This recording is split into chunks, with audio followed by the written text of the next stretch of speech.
أشهد أن لا إله إلا الله.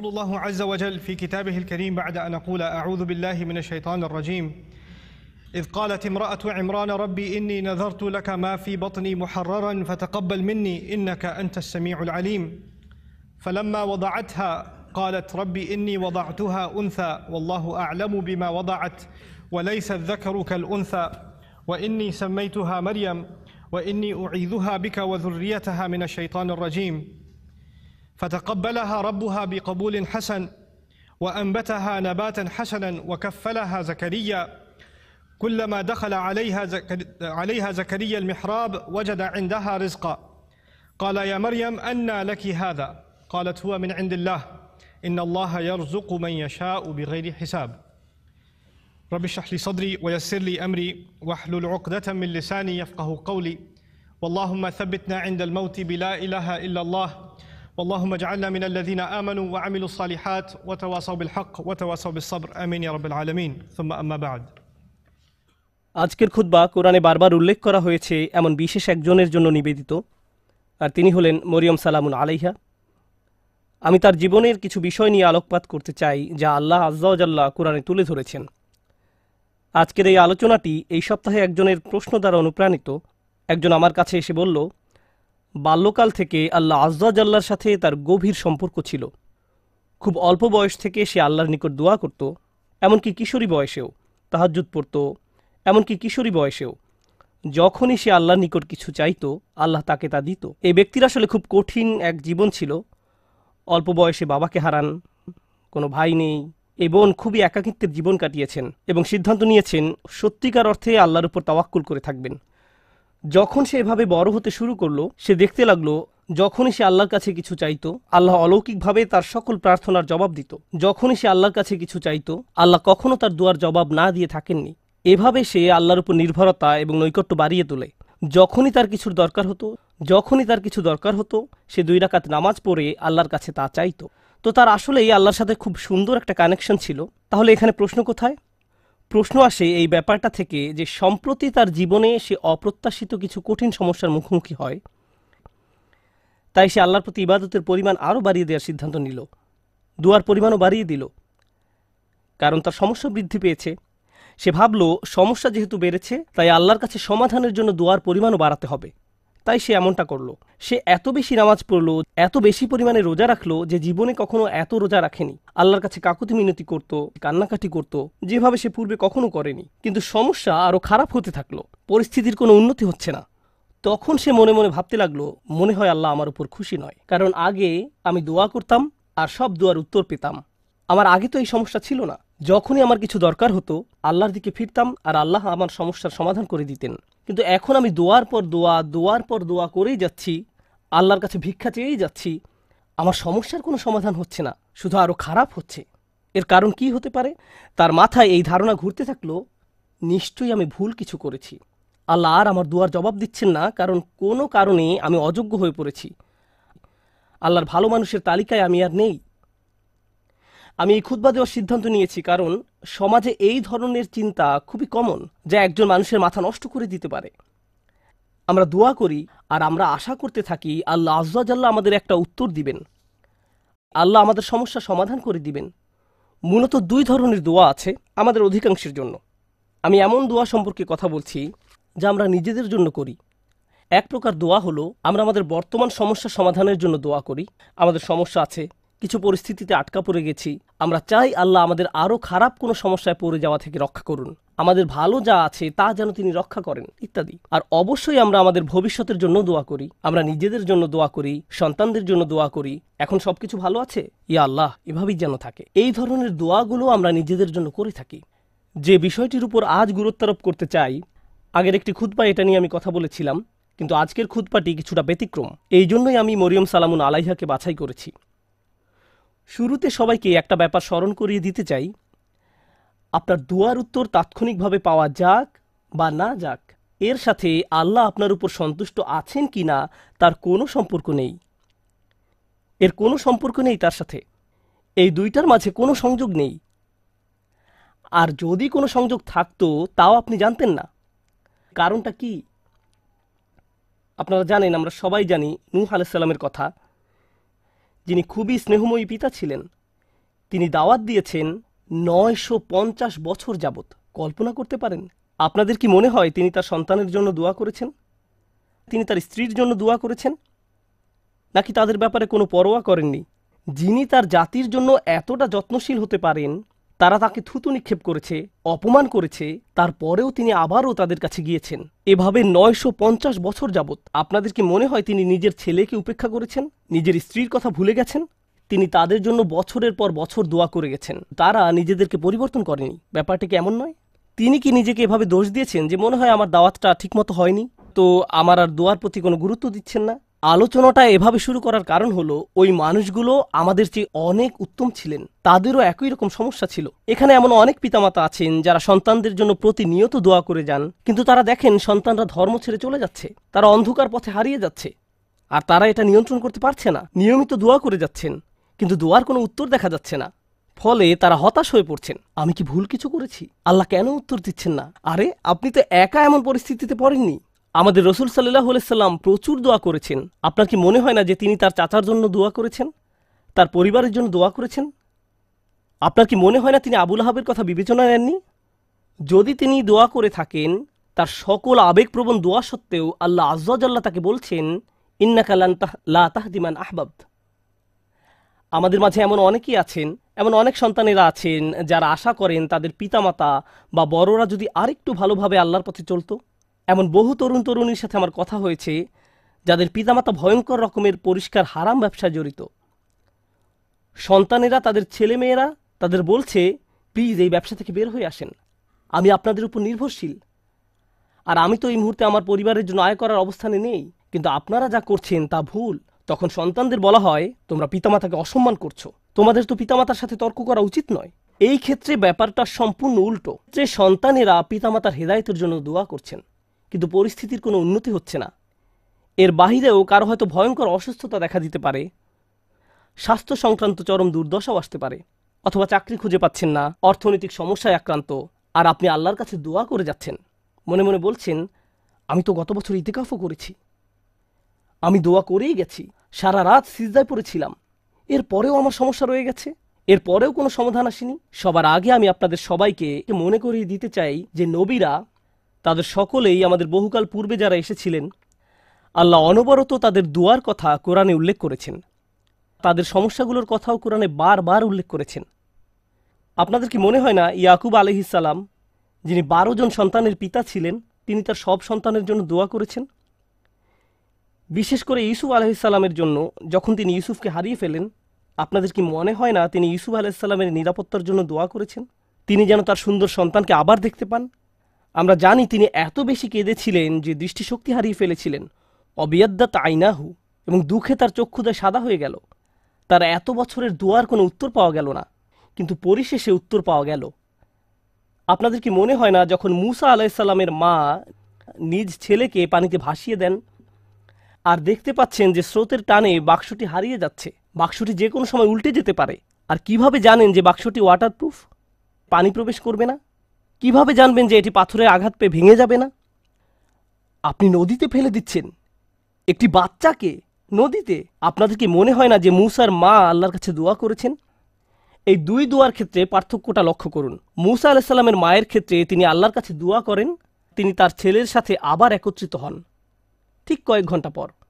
বাচ্চার পরবর্তী খাওয়ার সময় হওয়ার মধ্যেই সে আবার তার মায়ের দেখা পায়। আর অন্যদিকে ইউসুফ আলাইহিস সালামের ক্ষেত্রে তিনি তার পিতার নিকট থেকে বিচ্ছিন্ন হয়ে পড়েন, কিন্তু বহু বছর যাবৎ তিনি তার পিতার দেখা পাননি, অনেক অনেক বছর যাবৎ। আমরা জীবনে সমস্যার মুখোমুখি হব, আর আল্লাহর কাছে দোয়া করার সাথে সাথেই আমাদের সমস্যার সমাধান হয়ে যাবে না। দোয়ার বাস্তবতা বোঝার চেষ্টা করুন। দোয়ার উদ্দেশ্য কি? আমরা প্রায় দোয়াকে তলাবের সাথে গুলিয়ে ফেলি। আরবিতে তলাব মানে কোনো কিছু তালাশ করা, কোনো কিছু দাবি করা, আর দোয়ার আক্ষরিক অর্থ হলো ডাকা। এটাই এর অর্থ। দাআতুকুম মানে আমি তোমাকে ডেকেছি, আমন্ত্রণ জানিয়েছি, এটা হলো দোয়া। আমরা যখন আল্লাহর কাছে দোয়া করি, মাঝে মাঝে আমরা ওই দোয়ার মাধ্যমে আল্লাহর কাছে দাবি জানাচ্ছি, এটা সত্য, আমরা অনুরোধ জানাচ্ছি, কিন্তু আমাদেরকে এই ব্যাপারটা ভুলে গেলে চলবে না যে দিন শেষে আমাদের সব অনুরোধ সেগুলো হলো আল্লাহর একজন বিনম্র দাস আল্লাহর দিকে ফিরে নিজের সমস্যার সমাধান ভিক্ষা চাচ্ছে। কি সেগুলো? আপনার সমস্যার সমাধান হওয়ার চেয়েও আপনি যে আল্লাহর সাথে যোগাযোগ করছেন, এটাই এখানে সবচেয়ে মূল্যবান বিষয়। এটাই দিন শেষে মূল লক্ষ্য। আপনি যে আল্লাহর সাথে কথাবার্তা যুক্ত হয়েছেন, এটাই দিন শেষে মূল লক্ষ্য। আল্লাহ আপনার সমস্যা তাৎক্ষণিকভাবে সমাধান করে দেবেন কিনা সেটা ভিন্ন বিষয়। আমি এ সম্পর্কে সংক্ষেপে কিছু কথা শেয়ার করতে চাই, পরে মরিয়ম সালামুন আলাইহা নিয়ে কথা বলবো। কখনো কখনো আপনি এমন কিছু সমস্যার মুখোমুখি হন যে মনের মাঝে প্রশ্ন আসে, আমাকে কেন এই সমস্যার মোকাবেলা করতে হবে? আপনাদেরকে একটা কথা জিজ্ঞেস করি, ইউসুফ আলাইসাল্লাম তো 8-9 বছরের এক বালক ছিলেন মাত্র। শিশু মানেই তো নিষ্পাপ। একজন শিশু এমন কি করতে পারে যার জন্য সে কিডন্যাপ হতে পারে? একজন শিশু এমন কি অন্যায় করতে পারে যার কারণে সে কুয়ার মধ্যে নিক্ষিপ্ত হবে? একজন শিশু কি করতে পারে যার কারণে সে দাস হিসেবে বিকৃত হবে ভিন্ন একটি দেশে? আর তিনি প্রাপ্তবয়স্ক হওয়ার পর কি অন্যায় করেছেন যার কারণে তাকে কারাগারে নিক্ষিপ্ত হতে হবে মিথ্যা একটা অভিযোগে? তিনি তো নিজের অন্যায়ের কারণে জেল খাটেননি, তিনি নির্দোষ ছিলেন, আর তাকে এতগুলো বছর জেলে কাটাতে হয়। তাকে জীবনে এমন সব পরিস্থিতির ভেতর দিয়ে যেতে হয়, অন্য কারো এমন হলে বলতো, ভাই জীবন অন্যায্য, কি বা করার আছে, জীবন অন্যায্য। কিন্তু একজন বিশ্বাসীর ক্ষেত্রে কি হয়? সে শুধু বলে না যে জীবন অন্যায্য, সে বলে আল্লাহ অন্যায্য। নাউজুবিল্লাহ। আর আল্লাহ সূরা ইউসুফে বলছেন, আল্লাহু গালিবুন আলা আমরিহি, আল্লাহ তার সকল কাজের তত্ত্বাবধান করছিলেন। ইউসুফের জন্য যত সিদ্ধান্ত নেওয়া হয়েছিল আল্লাহ তার সবগুলোতে প্রভাব রেখেছিলেন। কিভাবে? কখনো কখনো আমি আপনি এমন কিছু সমস্যার মুখোমুখি হব, আল্লাহ জানেন ভালো কিছু সামনে আছে।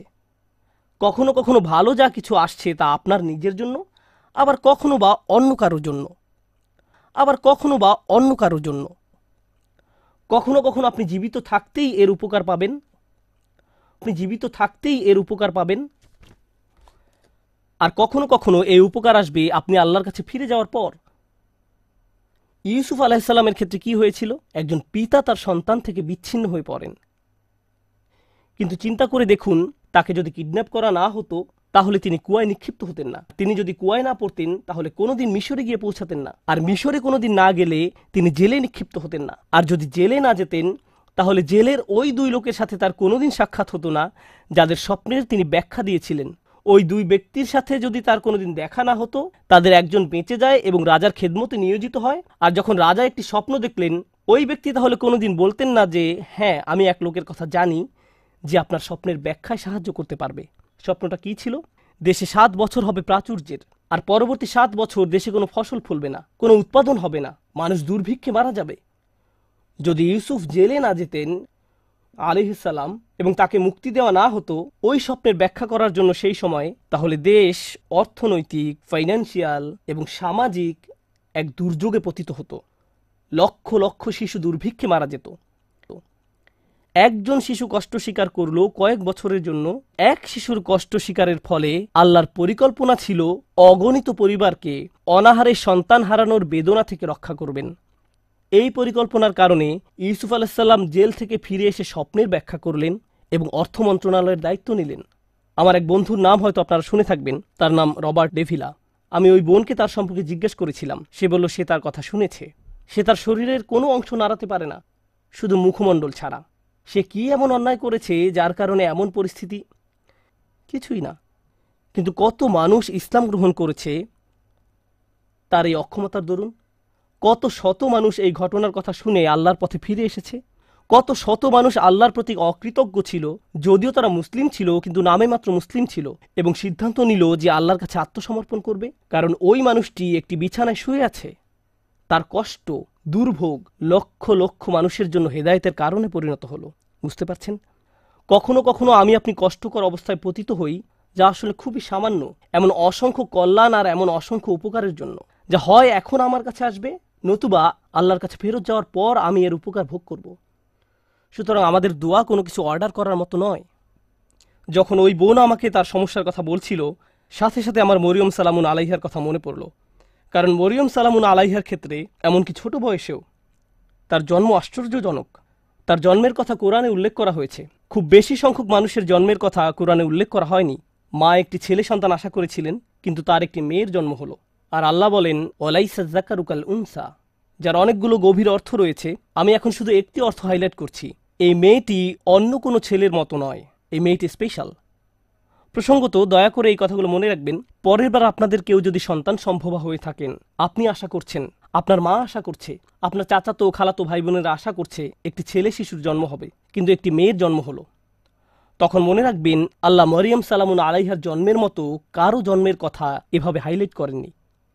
মেয়ে সন্তান পাওয়া সম্মানের, মেয়ে সন্তান পাওয়া আল্লাহর একটি উপহার।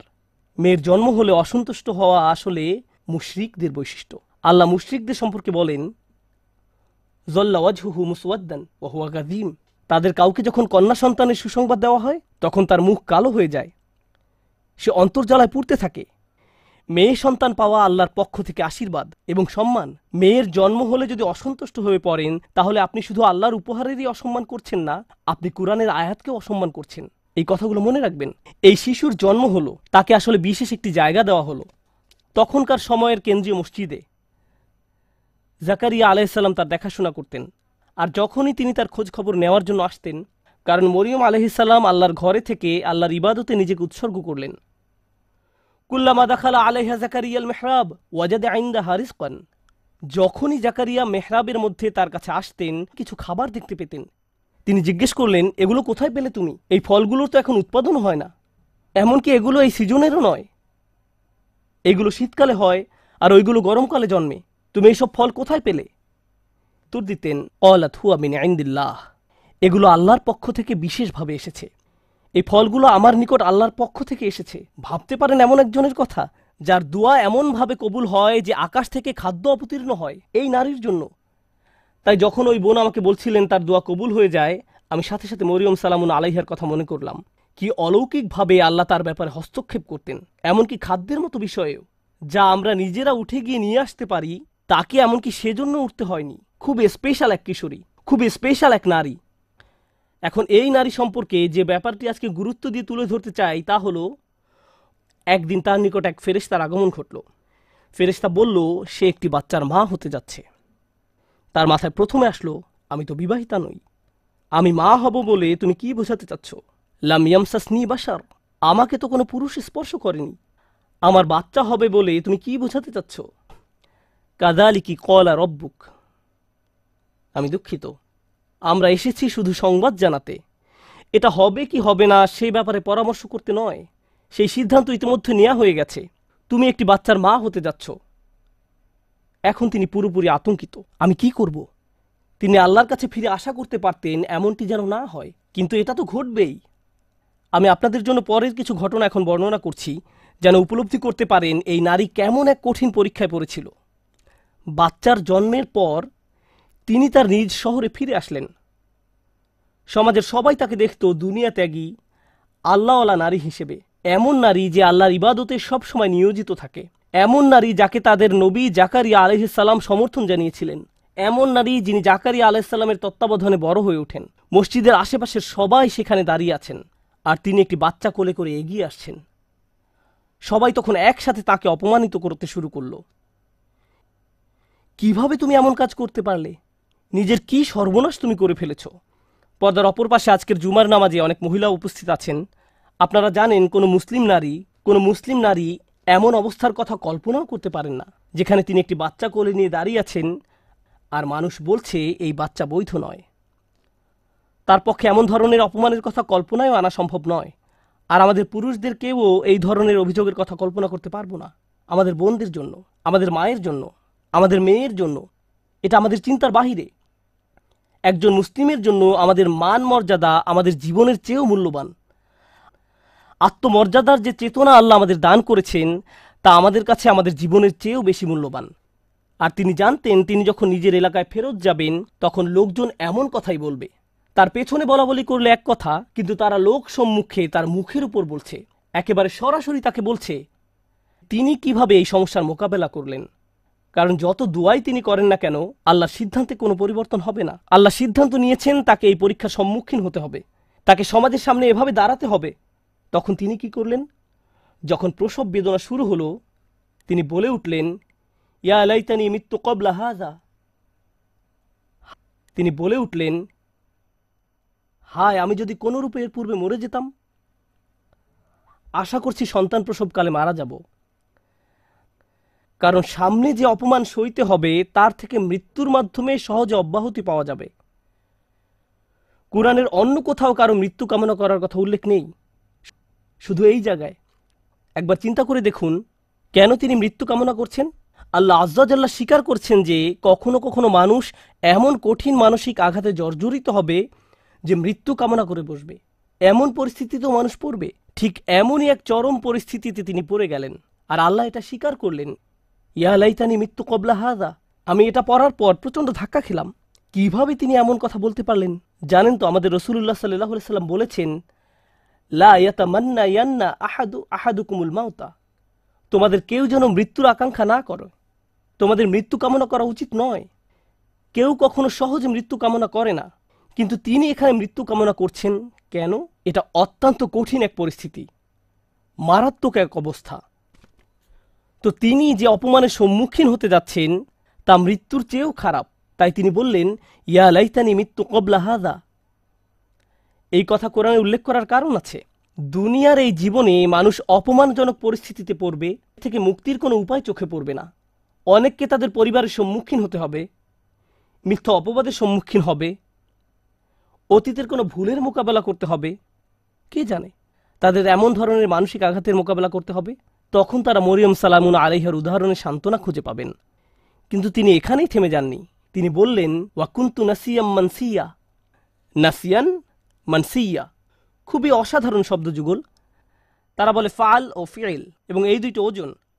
তারা নিসিও বলে, এক কিরাতে এটাকে নিসিয়ান, অন্য কিরাতে নাসিয়ান পড়া হয়, জিভ এর মতো। আরবি ভাষায় দুই ধরনের শব্দ আছে, জিভ ও মাজবুহ।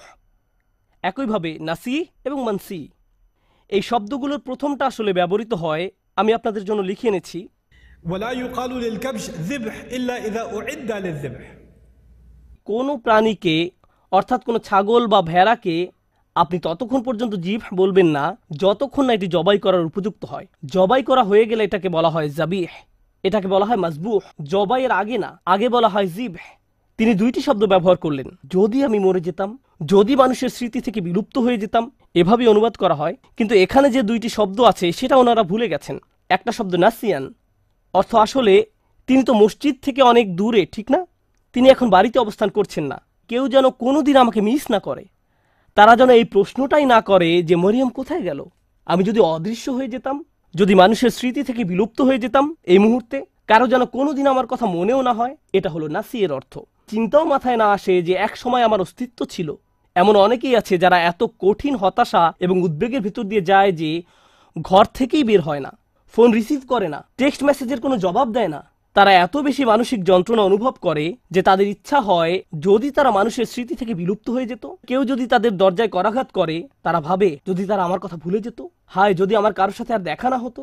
তারা সব কিছু থেকে নিজেকে বিচ্ছিন্ন করে নিজের মাঝেই বসবাস করতে চায়। এর নাম হলো নাসিয়ান। তিনি ইতোমধ্যে আশা করছেন যেন তার মৃত্যু হয়, কেউ যেন তার খোঁজ করতেও না আসে। পরবর্তীতে অনেক বছর পার হয়ে গেলে কেউ যদি না জানে তার কি হয়েছে, মানসিয়ান, ভবিষ্যতেও তার কোনো উল্লেখ কোথাও যেন না থাকে। আমি আশা করছি কেউ যেন এই মুহূর্তে আমার কথা মনে না করে, এবং আমি ভবিষ্যতেও যেন সবার স্মৃতি থেকে সম্পূর্ণ অদৃশ্য হয়ে যাই। আমি এই মহান নারীর পরীক্ষার উপর গুরুত্ব আরোপ করতে চেয়েছি, কারণ ইনি এমন একজন নারী যার দোয়া সাথে সাথেই কবুল হয়ে যেত। তাকে এমনকি খাদ্যও চাইতে হয়নি, তার জন্য ফল ফলাদি এসে উপস্থিত হতো। আর আল্লাহ তাকে এমন পরিস্থিতিতে ফেললেন, আল্লাহ তাকে এমন পরীক্ষায় ফেললেন, এই জন্য না যে আল্লাহ তাকে ঘৃণা করেন, এই জন্য না যে আল্লাহ তার কথা ভুলে গেছেন, এই জন্য না যে আল্লাহ তাকে অপমানিত করতে চান। শেষে দেখা যায় যে এই সমস্ত কিছুর মাধ্যমে আল্লাহ আসলে তাকে সম্মানিত করলেন। আল্লাহ তাকে সম্মানিত করতে চান। কোন অপমানের ভয় তিনি করছিলেন? তার অপমানের ভয় ছিল মানুষ বলবে তুমি বিয়ে ছাড়াই এই সন্তানের মা হয়েছ, তোমার এটা হারাম ছেলে। মানুষ এটাই বলবে। আর জানেন তো বাচ্চার নাম কি ছিল? তার নাম ছিল ঈসা। কোরআনে কোনো নবীর নামের সাথে তার পিতা বা মাতার নাম উল্লেখ করা হয়নি। শুধু ঈসা আলাইহিসসালাম, ঈসা ইবনে মারিয়াম বারবার উল্লেখ করা হয়েছে। ঈসা মরিয়মের ছেলে। কোরআনে কোথাও কি আছে মুহাম্মদ আব্দুল্লাহর ছেলে? কোথাও কি পান ইয়াকুব ইসহাকের ছেলে? ইসহাক ইব্রাহিমের ছেলে, ইউসুফ ইয়াকুবের ছেলে পেয়েছেন কখনো? না। অনেকবার আল্লাহ এই রসুলকে যখনই সম্মানিত করেছেন, সাথে সাথে তার মাকেও সম্মানিত করেছেন। প্রসঙ্গত বিষয়টা গুরুত্বপূর্ণ। আরবরা যখন ইবনে বলে, বা এমনকি সেমেটিক মানুষরা যখন ইবন বলে, ঠিক পরেই তারা পিতার নাম উল্লেখ করে। তারা পিতার নাম বলে। আপনার নামের শেষাংশ আসে পিতার কাছ থেকে।